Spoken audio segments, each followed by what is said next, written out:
How to video call someone on Zangi application. Are you guys facing issues to video call your contact on Zangi app? If that's so, then this video might help you out. Without further ado, let's get started. First of all, open Zangi app on your mobile device. Once you open the app, now log in into your account with your registered email and password. If you don't know how to create an account on Zangi app, then make sure to check out our guide on how to create an account on Zangi app. After you get logged in, now select the contact that you want to video call.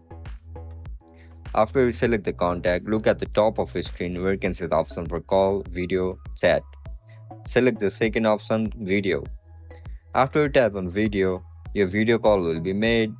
And that's it guys, that's how we're gonna video call contacts on Zangi app. If you guys found this video helpful, don't forget to like, share and subscribe to our channel. See you in the next one. Bye bye.